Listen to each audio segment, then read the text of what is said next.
자, 오늘은 이제 민수기 12장 할 차례죠. 11장 출발하자마자 10장에서 이제 나팔 불고 출발했잖아요. 11장 10장 11절에 이제 출발을 해가지고 그들이 이제 바란 광야에 이르게 되는데, 가는 길에 3일 만에 그들이 위기를 겪게 되는 거죠. 이들이 광야로 가면 하나님 말씀 받았으니까 금방 무슨 일이 있지 않을까, 어떤 놀라운 일이 일어나지 않을까 했는데 가도 아무 일도 없었습니다. 3일이나 지났는데 이리 보아도 저리 보아도 광야밖에 보이는 게 없고, 그래서 그들이 원망하게 되죠. 먹을 거 없다고 원망하고, 고기 먹을 게 없다고 원망하고, 그래서 그들이 뒤에서 불평불만할 때 하나님 불을 보내셔서 심판하셨고, 그들이 먹을 것이 없다고 할 때, 고기 먹을 것이 없다고 할 때 애굽으로 돌아갔으면 좋았을 것을 하는 그들의 이 광야는요, 미드바르라고 하는 이 광야는 하나님의 음성을 듣는 곳입니다. 근데 그들은 하나님의 음성의 귀를 기울이는 것이 아니라 탐욕의 귀를 기울였습니다. 우리도 이 땅 살아가면서 예수 믿으면은 당장 무슨 대단한 일이 일어날 것 같은데 여전히 직장 똑같이 다니고 똑같이 아침에 일어나서 수고하고 저녁에 자야 되고 하고 사람들과 상대하는 것은 변하지 않습니다. 중요한 것은 하나님의 언약이 있다라는 것 뿐이죠. 그래서 우리는 그 음성을 들으면 광야가 곧 주님과 동행하는 곳이고 주님과 함께하는 곳인데, 거기서 원망하고 불평하면은 이제 심판을 받게 된다라는 것을 거울로 비춰주신 겁니다. 이게 탐욕은 이게 죄의 근본이잖아요, 죄. 그래서 이 부분을 이제 다뤘습니다. 그래서 그들이 만나와 함께 매출하기를 이 사이에 아주 물리도록, 이 고기를 물리도록, 우리도 통닭을 먹고 싶지만은 통닭을 일주일만 먹으면 아마 닭 냄새 나가지고 닭만 쳐다보면 고개를 흔들 겁니다. 그처럼 매출하기 고기를 하루 아니라 일주일이 아니라 한 달이 아니라 계속 줬어요. 입에 아주 냄새 나서 물리도록 주셨다는 거죠. 물리도록. 그리고 이제 12장의 주제가 바뀌었어요. 이제 11장에서는 불평하고 원망하다가, 그래서 우리가 고린도전서 10장에 그들이 원망하다가 또 주를 시험하다가 우상 숭배하다가 음행하다가 막 이랬는데, 여기 12장에도 지도자에 대한 불만이었어요. 모세가 이제 구스의 여자를 취했다는 말은 구스의 여자와 결혼했다는 거예요. 결혼하니까 미람과 아론이 비방을 하기 시작했습니다. 미람과 아론이 있는데 모세의 형이 아론이죠. 미리암은 모세의 누나예요. 그러면은 미리암은 아론의 동생일까요, 누나일까요? 누가 이걸 물어봤다 그러더라고. 그래서 그럴 수도 있나? 그렇게 또 누나인가 동생인가? 이것도 생각할 수 있겠다. 근데 출애굽기 7장 7절에 보면 모세가 부르심 받을 때 80세였고 아론은 83세였더라. 3살 차이거든요. 근데 미리암은 모세가 태어나서 갈대바구니에 띄워보냈을 때 그걸 보고 바로 공주한테 가서 얘기할 정도 되니까 3살 이상은 됐겠죠. 최소한 8살, 10살 가까이 되지 않았을까. 그러니까 아론보다 한참 누나다. 그래서 이제 다른 성경에 보면 나중에 이제 아론이 기도를 할 때 그렇게 기도해요. 우리 누나 미리암을 좀 위해서 기도해 주세요. 이렇게 번역을 해놨어요. 그래서 이 사람 모세는 그들이 말하되 여호와께서 모세와 말씀하셨냐? 우리와도 말씀하시지 아니하였느냐? 하며 하나님이 말을 들으셨더라. 그러니까 이게요, 리더십이죠. 리더십, 기독교. 이게 우리가 기독교 리더십, 요즘 평신도들도 제사장이다 해가지고 요즘 이제 교회 질서가 이제 막 무너지는데, 여기서 이제 그걸 가르쳐 주는 거예요. 12장에서 영적인 질서가 있어요. 아론과 미리암은 평신도잖아요. 하나님이 세우셨지만은 모세는 하나님이 대면에서 말씀을 지금 말씀을 가르치는 자란 말이에요. 말씀을 가르치는 자. 그리고 미리암과 아론은 모세를 도와주는 자였고 섬기는 자였죠. 그래서 여기에 하나님 말씀을 듣고 이걸 경계합니다. 이 사람 모세는 온유함이 지면의 모든 사람보다 더하더라. 뭐 오늘날도 교회가 이제 지도자가 현재는 영적 질서에서 목사가 이제 교회를 치리하도록 돼 있잖아요. 하나님이 그렇게 법을 주셨고 그렇게 교회가 이제 공회라 그러죠. 공교회가 그렇게 권위를 주었어요. 하나님이 그런 권위를 주었는데 요즘은 공교회를 부정하는 사람들이 많이 나타나서 현대 교회는 뒤죽박죽이 돼 있습니다. 그래서 뭐 집사가 성경 잘 가르치면은 목사 무시하고 또 목사는 성경을 몰라갖고 무시당하고 막 이런 시대가 됐잖아요. 그러니까 지도자 만약에 모세가 말씀을 가르칠 수 있는 능력이 없다. 그러면 모세가 선지자의 자질이 없는 거죠. 하나님이 모세를 데리고 일할 수가 없는 것이죠. 그래서 오늘날 교회의 지도자인 목회자는 말씀을 전하고 가르치는 자입니다. 가르쳐 지키게 하는 사람이에요. 그러니까 직분을 이제 잘 이해를 해야 돼요. 장로교회도 이 성경을 근거로 해서 장로 정치를 만드는 이유는 목사는 말씀을 가르치고 지도하는 사람, 장로는 교회를 치리하는 사람 이렇게 돼 있어요. 교회를 치리한다는 말은 교회 살림살이를 하면서 교회 성도들을 권위하고 돌보는 자 이렇게 돼 있어요. 그러니까 이제 이 아론과 이제 미리암과 모세는 직임이 다른 거죠. 그러니까 아무리 집사가 성경 대단하게 잘 알고 있어도 질서를 추월할 수는 없어요. 질서를 벗어나서 하는 것은 하나님이 인정하지 않으세요. 자기들이 볼 때는 내가 그래도 저 목사보다 성경 많이 알아. 내가 그래도 성경을 저 사람보다 더 잘 가르쳐. 그거는 하나님이 주신 은사일 뿐이지 질서를 뛰어넘을 수는 없어요. 그렇게 되면은 세상이 뭐 백성이 정치에 대해서 정치하게 돼서 공부 잘하면은 국회의원 필요 없어, 대통령 필요 없어 이거하고 똑같거든요. 내가 공부를 잘해, 그러니까 교수 필요 없어.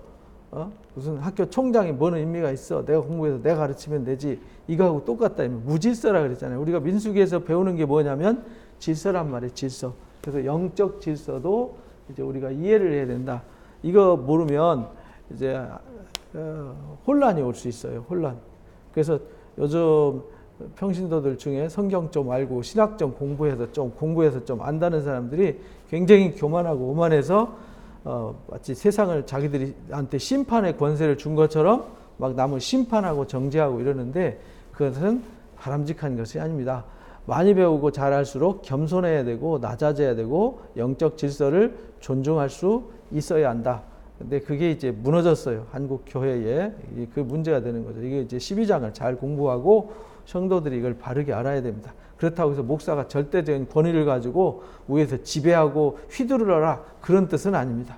사명이 다르다는 뜻이죠. 이 사람 모세는 하나님이 말씀하시잖아요. 이 사람 모세는 온유함이 지면의 모든 사람보다 더하더라. 이 온유함이 지면에 온유함이 이 말은 다른 성경이 이제 겸손함으로 번역을 했어요. 겸손함이 모든 사람보다 더하더라.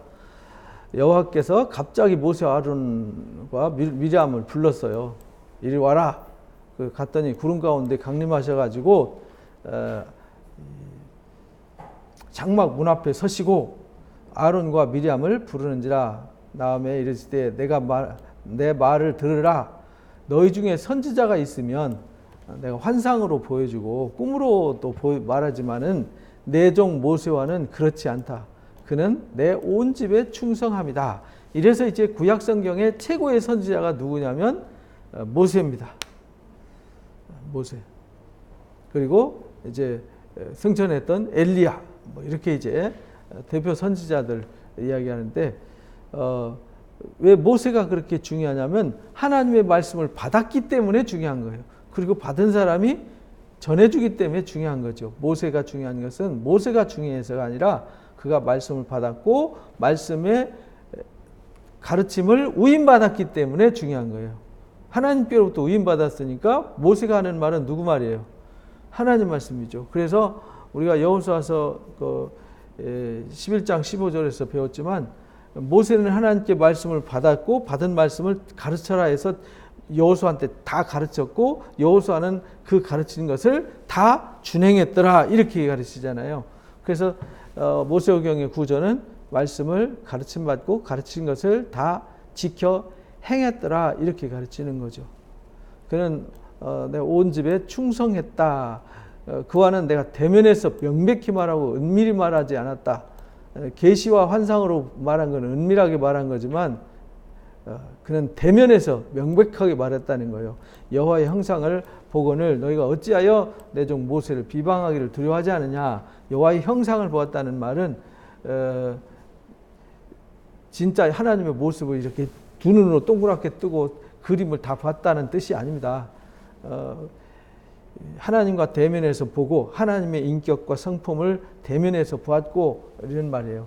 그래서 바위 틈 속에 놓고 하나님이 얼굴을 보면은 죽기 때문에 등만 쓱 지나갔다라고 우리가 출애굽기 33장에서 우리가 배웠잖아요. 이제 그 얘기입니다. 여호와께서 그들을 향하여 진노하시고 떠나심에 아론과 미리암이 혼났어요. 이렇게 혼나고 나서 구름 장막 위에 떠나갔고 미리암은 나병이 걸려가지고 징계를 당했어요. 아론이 미리암을 본즉 나병이 걸렸더라.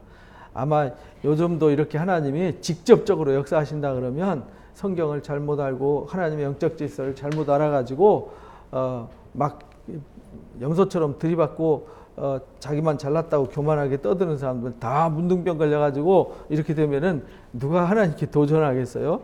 근데 그걸 안 하죠. 하나님은 지금은 신약 성경에서는 내버려둬라 이렇게 말해요. 내버려둬라. 그 위에 숯불을 쌓는 거다 이렇게 말씀하시고 불의를 행하는 자는 불의를 하도록 내버려둬라. 의를 행하는 자는 의롭도록 내버려둬라. 계시록 22장에서 그렇게 가르쳐 주죠. 각 사람이 행한 대로 하나님이 갚아주실 것이다. 지금은 이제 사람들이 이 구약 시대에는 원시 시대잖아요. 원시 시대. 원시 시대이기 때문에 이렇게 문화나 글이나 학문이나 이것이 없던 시대란 말이에요.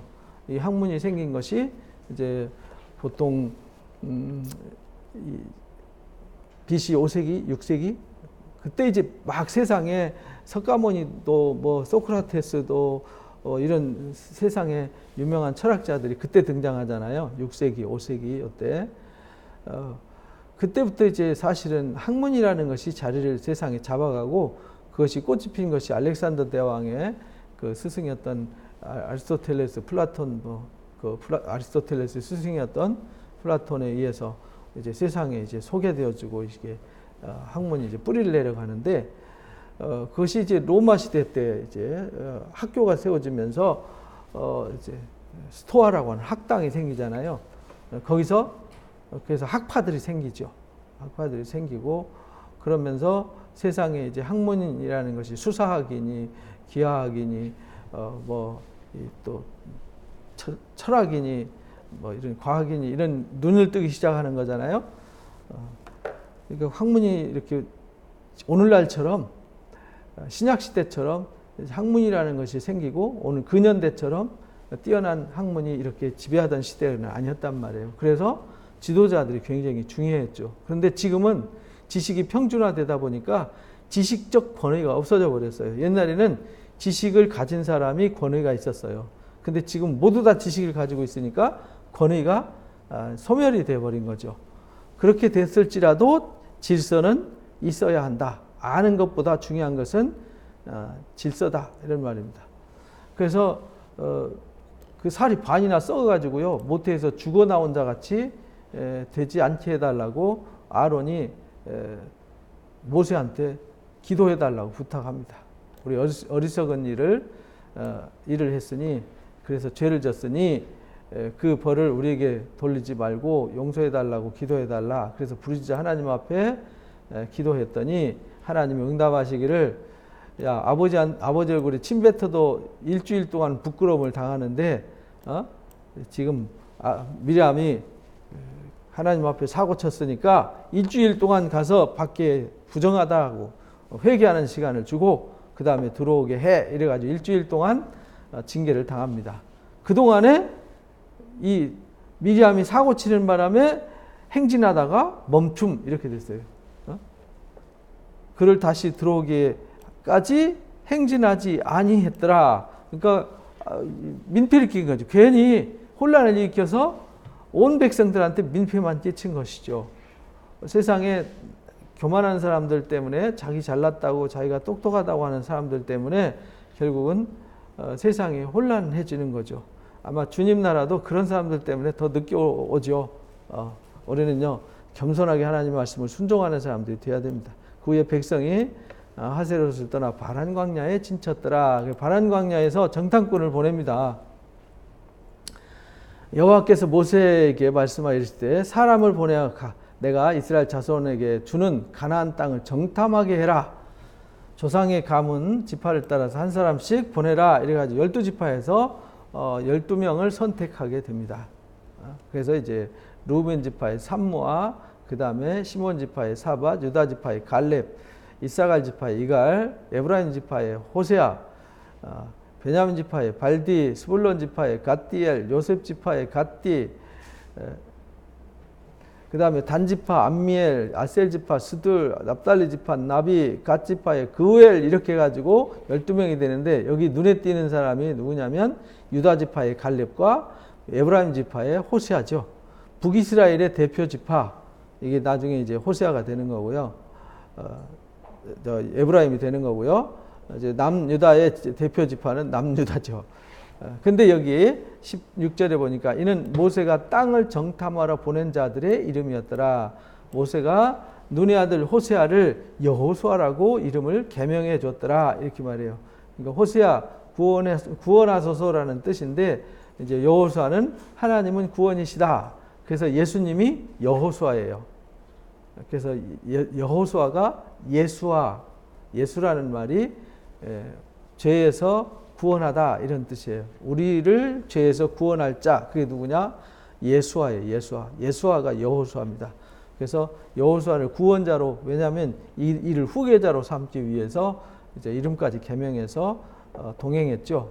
왜냐하면 이 여호수아가 처음에 올라갈 때부터 계속 동행했잖아요.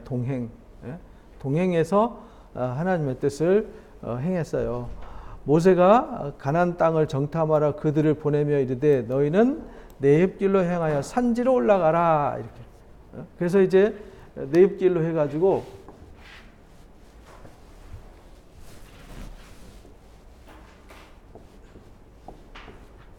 여기가 네겝이잖아요. 산지길로, 여기가 이제 산지길이잖아요. 산지길. 이렇게. 산지길로 해가지고 정탐하러 보내라 해가지고 여기 이제 하맛까지 갑니다. 하맛까지 가가지고 여기서 정탐을 하는데 그 땅이 어떤지 정탐하라. 그 땅이 거민이 강한지 약한지 적은지 많은지 사는 땅이 좋은지 나쁜지 진영이 산성인지 성읍인지 토지가 비옥한지 메마른지 나무가 있는지 없는지 탐지하라. 담대하라. 실과를 가지고 와라. 그때가 포도 익을 때였더라. 그리고 올라가서 정탐한 뒤 신광야에서 하마더기 르홉까지 이르렀더라. 그래서 네겝에 올라가서 헤브론에 이르렀더라. 그래서 여기 이제 여기가 예루살렘이고 여기가 이제 헤브론이잖아요. 조금 위에 여기가 이제 부엘세바가 되고요. 여기가 헤브론 중간쯤 여기쯤 되죠. 이 헤브론이 얼마나 오래됐는지 애굽의 소환보다 7년 먼저 세웠더라. 굉장히 그러니까 오래된 성읍 중에 하나가 헤브론이죠. 그 헤브론이 이제 조상들의 무덤이 되는 거잖아요. 또 에스겔 골짜기에 이르러 거기서 포도송이가 달린 가지를 베어서 둘이 막대기에 깨고 왔더라. 둘이 막대기에 깨가지고 올 정도의 포도송이. 이게 에스겔 골짜기인데 그 에스골이 어디냐면 바로 그 헤브론 바로 위에입니다.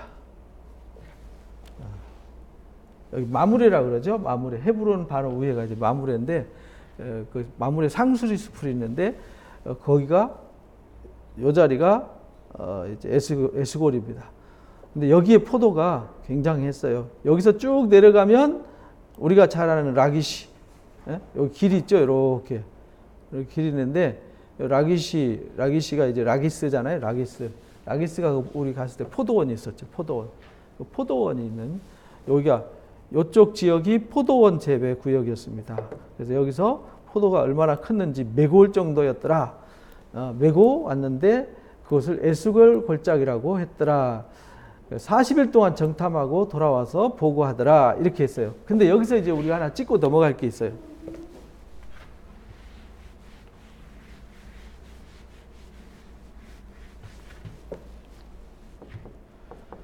13장, 14장에 정탐꾼을 보내는데 여기서는 하나님이 보내신 걸로 돼 있어요. 하나님이 보내심. 여기 하나님이 보내신 것은 맞아요. 그런데 이 하나님이 보내신 것은 신명기에 보면은 이렇게 말씀하세요. 이게 신명기의 말씀을 그러니까 성경을 읽을 때 앞뒤 전후를 잘 봐야 된다. 신명기 1장 20절부터 볼까요? 내가 너희에게 이르기를 우리 하나님 여호와께서 우리에게 주신 아모리 쪽 족속의 산지에 너희가 이르렀나니 너희 하나님 여호와께서 이 땅을 너희 앞에 두셨은즉 너희 조상의 하나님 여호와께서 너희에게 이르신 대로 올라가서 차지하라. 그래서 이스라엘 백성들이 출애굽해가지고 여기 바산 왕 옥을 치고 여기 와가지고 여기 요단강 건너가면 됐거든요. 건너가면 바로 이제 가나안 땅인데 여기서 이렇게 이제 40년 걸렸잖아요. 40년 걸렸는데 하나님이 여기 시내산에서 출발해가지고 여기 가데스 바네까지 오는데 11일 걸렸다라고 이제 얘기를 해요. 11일. 그럼 여기서 들어가서 얻어라. 그러니까 와서 일주일이면 갈 수 있는 거리였어요. 그래서 여기 1장 42째 해 11째 달 그 달 첫째 날에 여호와께서 주신 명령은 다 일렀더라 이렇게 말하잖아요. 그러면서 호렙산에서 세일산을 지나 가데스 바네아까지 10하루길이었더라. 그러니까 10하루 만에 여기 이제 가데스 바네아 정탐꾼 보냈던 요 가데스 바네아까지 10하루길이었어요. 그런데 여기서 그냥 들어가면은 이미 여기 경계선에 왔으니까 들어가서 차지하면 되거든요. 가서 얻기만 하면 돼요. 그런데 그들이 하는 말이 여기를 잘 봐야 돼요. 차지하라, 두려워하라. 이것이 하나님의 말씀이었어요. 두려워하지 말라, 주저하지 말라. 근데 너희가 다 내 앞에서 나와 말하기를 우리가 사람을 우리보다 먼저 보내어 우리를 위하여 그 땅을 정탐하게 하자라고 요청을 했어요. 그러니까 이 정탐꾼을 이 하나님이 보내셨는데 그냥 보내신 것이 아니라 백성들이 요청을 했어요. 그냥 하나님은 정탐 안 해도 된다. 그냥 이미 약속했잖아요. 이 땅 주기로. 이거 약속했는데 하나님이 이거 몰라가지고 야 들어가서 그 땅 어떻게 생겼는지 한번 알아보고 와. 이렇게 말씀하시겠어요? 하나님이 무능력하신 하나님이 아니기 때문에 여기 가서 알아봐라가 아니라 그냥 들어가서 얻어라. 그러니까 이제 우리가 민수기와 이 신명기를 잘 이해를 해야 된다. 신명기. 민수기는 지금 광야 생활 중에 쓴 거고요. 이제 신명기는 광야 생활 마무리 가나안 땅 들어가기 직전에 모세가 회상하면서 이 40년을 돌아보면서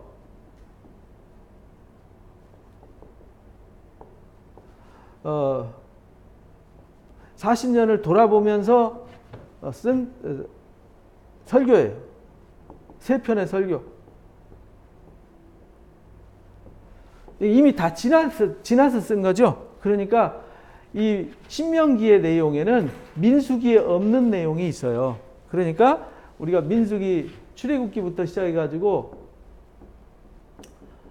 민수기 여기 출애굽기 이제 광야에서 출발하는 게 12장이잖아요. 12장 6월절 제사드리고 13장에 무교절 지키면서 출발하잖아요. 출발해서 민수기 21장에서 사실은 광야 생활 다 끝난 거예요. 이 민수기 21장 이후의 이야기는 어디냐면 여기 얘기예요. 여기 광야 40년 끝나고 여기서부터 민수기 22장부터 이야기가 되는 겁니다. 그래서 발람 이야기가 나오죠. 발람이 발락을 불러다가 발락이 발람을 불러다가 여기서 이제 이스라엘 백성을 모압 산에서 여기서 이제 저주하는 얘기가 나오는 거죠. 그리고 여기에서 머물러서 민수기 마무리하고 신명기의 말씀을 여기서 기록하는 거예요. 여기서. 그러니까 신명기의 이야기를 1장부터 4장까지는 40년을 돌아보는 얘기예요. 40년. 이 광야 생활 40년을 마무리하면서 어떻게 왔는지 여정을 회상하는 거란 말이에요. 그러니까 민수기에 없는 게 여기 있고 여기에 없는 게 민수기에 있는 거예요. 그리고 민수기에는 요 출애굽기와 민수기 여기에는 광야 40년을 모두 기록한 것이 아니다 이 말이에요.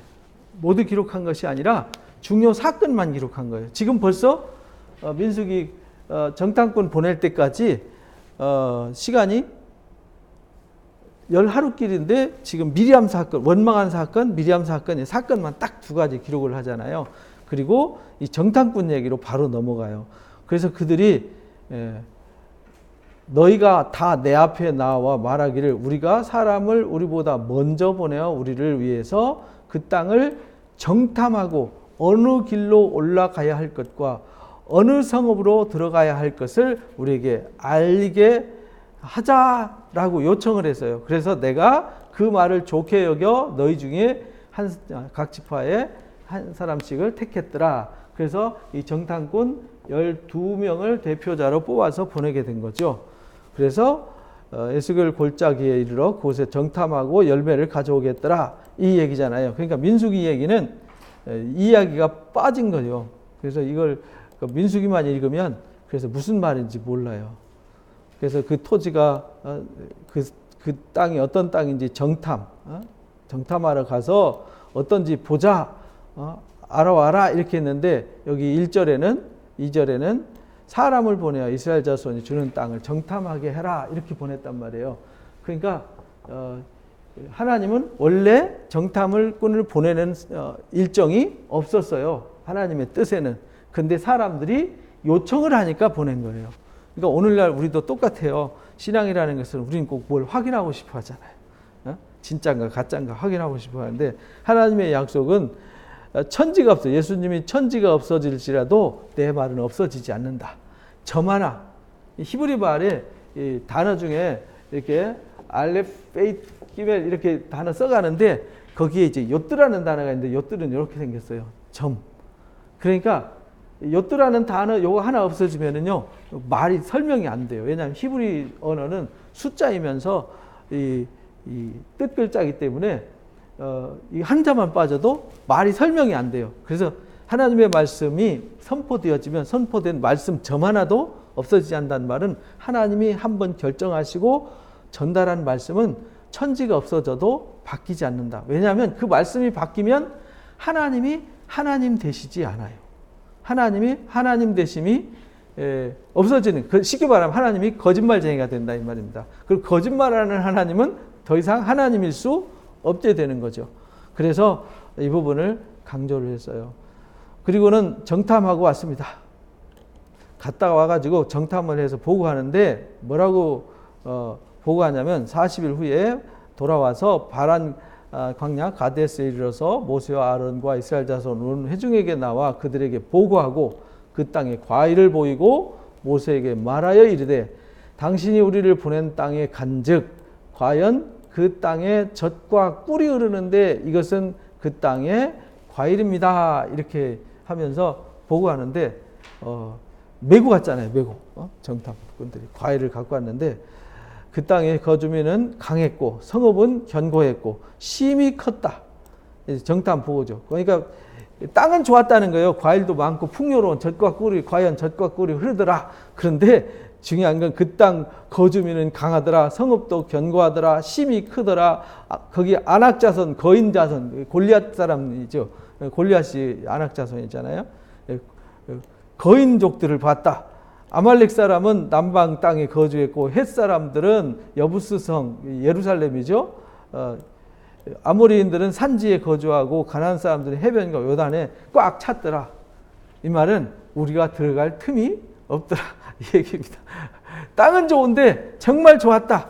그래서 갈렙이 제일 먼저 말합니다. 모세 앞에 백성을 조용하게 하고 이르되 우리가 곧 올라가서 그 땅을 취하자 능히 이기리라 이렇게 말씀했는데 그와 함께 올라갔던 사람들은 이르되 우리는 능히 올라가서 그 백성을 치지 못하리라. 그들은 우리보다 강하다. 그러니까 갈렙은 올라가서 취하자. 그러면 이길 거다. 그건 우리에게 주신 축복의 땅이더라. 이렇게 말하는데 나머지는 안 된다. 그들이 우리보다 강하더라. 그러니까 우리가 가봤자 소용없더라. 그러니까 우리 그 자손 앞에서 그 정탐한 땅을 악평했더라. 이렇게 말해. 악평. 이런데 우리가 두루 다니며 정탐한 땅은 그 거주민을 삼키는 땅이요. 거기서 본 모든 백성은 신장이 장대한 자들이며 거기서 네피림, 아주 신의 후손들까지 왔다. 이렇게 말해요. 거인족들을 봤는데 우리가 볼 때 우리는 메뚜기 같았다. 그 당시에 이스라엘 백성들의 평균 신장이 1m 47에서 50밖에 안 됐어요. 굉장히 작았죠. 우리나라도 60년대까지만 해도 여자들 평균 신장이 1m 35에서 30, 40 요 사이였고요. 남자들 평균 신장이 1m 50에서 55 정도 됐습니다. 지금은 굉장히 우리가 컸죠. 여자들 평균 신장은 요즘 160대 되고요. 남자들은 172까지 올라갔어요. 그때는 이 조그만 쉽게 말하면 1m 50이면요. 제 여기 닿거든요. 제가 봐도 우습잖아요. 1m 50이면 제 목다니까. 근데 이 네피림 후손들, 이 안악자손들은 키가 2m 70에서 거의 3m 가까이 됐으니까 쉽게 말하면 여기 허리차는 쉽게 말하면 3살, 4살 먹은 애기와 내가 싸우는 거죠. 그런 사람들이 막 줄비하게 있는데 가서 봤을 때 우리는 메뚜기 같더라. 이렇게 말해. 메뚜기 같더라. 근데 여호수아는 갈렙은 올라가서 취하자. 그것은 우리한테 주신 것이더라. 이렇게 악평을 하는 갈렙은 믿음으로 보고를 하고 나머지는 악평을 했더라. 그러니까 우리도 똑같습니다. 우리도 이제 영적 광야로 나온 거잖아요. 이제 세상에서 영적 광야로 나왔는데 우리가 세상을 보면 만만치가 않죠.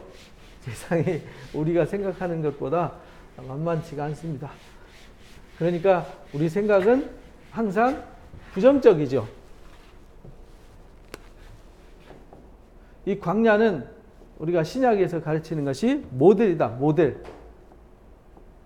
모델인데 여기 애굽에서 나온 거잖아요. 광야를 거쳐서 어디로 가냐면 약속의 땅으로 가는 거란 말이에요. 그러니까 여기는 크고 두려운 광야가 있고 또 이 광야를 지나서 약속의 땅에 들어가는 요 과정, 요 문턱에는 어려움이 늘 있는 겁니다. 불신이라고 하는 장벽이 꼭 있는 거예요. 그 불신이 어떤 장벽이냐면 눈에 보여지는 것들이죠.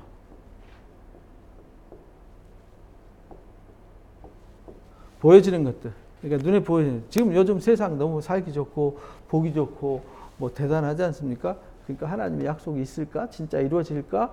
이런 데 대한 이제 불신이 생기는 거죠. 그래서 기독교인들이 기독교는 그냥 단순한 종교에 불과해. 이래서 여기서 등장하는 사상이 뭐냐면 종교다원주의예요. 그냥 뭐 불교나 기독교나 천주교나 뭐 다 똑같은 거야. 그냥 착하게 살고 그냥 이 세상에서 좋게 살라는 얘기지. 너 뭐 불교도 극락 얘기하고 뭐 다른 종교도 다 천국 얘기하잖아. 좋게 살라는 얘기야. 이렇게 되는 거예요. 그리고 종교다원주의 끝은 뭐냐면 이쪽으로 올라가나 이쪽으로 올라가나 이쪽으로 올라가나 이쪽으로 올라가나 여기 가면 다 맞나 이렇게 말하는 거예요. 여기가 이제 하나님의 나라라는 거죠. 불교를 믿든 이슬람교를 믿든 천주교를 믿든 유교를 믿든 다 여기서 만난다는 거. 그냥 중요한 건 착하게 살면 된다. 이게 지금 여기 요즘 세대 이게 뭐냐면 지식이란 말이에요. 지식. 이 세상 지식이 지금 이제 홍수같이 쏟아지는 시대이기 때문에 여기를 뛰어넘어서 이 약속의 땅에 들어가는 데는 항상 한계가 있다, 위기가 있다. 이것을 이야기하는 것입니다. 그래서 온 회중이 소리를 높여 부르짖으며 백성들이 밤새 통곡했더라 이렇게 가르치잖아요. 그래서 이 광야를 보면서 광야에서 가나안 땅 갔다 와서 이 10명의 부정적인 보고가 결국은 온 백성들을 울게 만들었어요. 그러니까 이게 묘한 게요. 적은 누룩이 온덩이에 퍼진다 이러잖아요. 누룩은 조그마한 건데 소금은 한 덩이 넣어도요 그대로 있어요. 근데 이 누룩은요 온덩이에 퍼져요. 양동이 시커먼 물 한 동이에다가 맑은 물 2바가지, 3바가지, 10바가지 부어도 시커멓습니다. 그런데요 맑은 물에다가 먹물 한 방울만 떨어뜨려도 시커매지는 겁니다. 그만큼 이 세상이 우리가 살고 있는 세상이 악이 지배를 하고 악이 권세를 가지고 있는 세상이기 때문에 우리가 아무리 똑똑하고 잘나도 안 된다. 그래서 우리가 순수한 믿음, 여호수아와 갈렙같이 어떤 상황, 내 눈에 어떤 것이 보여져도 하나님을 신뢰하는 믿음, 이것이 진짜 믿음이다. 그래서 히브리 말로 이제 믿음이라는 것을 뭐라고 표현하냐면 이제 에무나라고 그래요. 에무나. 아무나 믿는 게 아니라 그래서 에무나예요.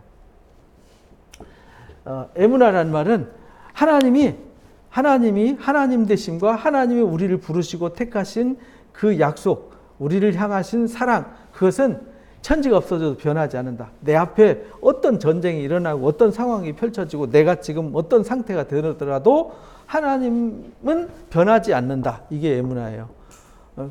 근데 이 정탐꾼들은 그게 없어진 거죠. 눈에 보여지는 안악자손들 때문에, 거인들 때문에, 높은 성벽 때문에, 그들이 강하고 능력 있는 것 때문에 내가 왜소해져 가지고 믿음을 잃어버린 거죠. 그래서 우리가 오늘 이 시대에 살아갈 때 오늘 말씀 주신 것처럼 12장, 13장 통해서 우리가 불평하고 원망하면 안 되는구나. 그 불평과 원망이 하나님을 향한 것이면 안 되는구나. 그래서 하나님을 향한 믿음이, 하나님 말씀에 대한 믿음이 변치 않고 하나님이 한번 약속하신 것은 어떤 모양으로도 이루어 주시니까 그 말씀을 신뢰해야 되는구나. 그리고 어떤 두려운 길을 가도 어떤 앞에 일이 있어도 그거는 문제가 되지 않는다라는 확실한 믿음을 우리에게 가르쳐 주셨습니다. 그래서 우리는 흔들리지 않는 굳센 믿음으로 승자 되시기를 주님의 이름으로 축복합니다.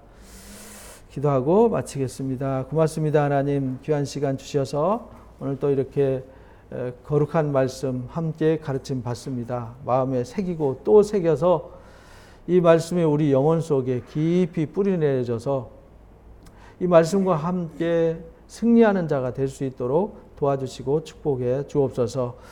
하나님 한번 말씀하시면 천지가 없어질지라도 그 말씀은 다 이루셨습니다. 우주 만물이 하나님 위해서는 말씀으로 창조되었고 오늘까지 하나님의 말씀으로 역사가 경영이 되었습니다. 잘났다고 힘이 있다고 능력이 있다고 내세우는 사람들을 하나님 다 부끄럽게 하셨고 오직 복음만이 이 세상에 빛이요 능력이요 생명임을 증명해 주셨습니다. 다시 한번 우리 가슴 속에 진리의 말씀을 깊이 가슴 속에 새겨서 흔들림 없이 하나님 말씀을 붙잡고 승리하는 삶을 살아가도록 인도해 주옵소서. 우리 주 예수 그리스도 이름으로 감사하며 기도합나이다. 아멘.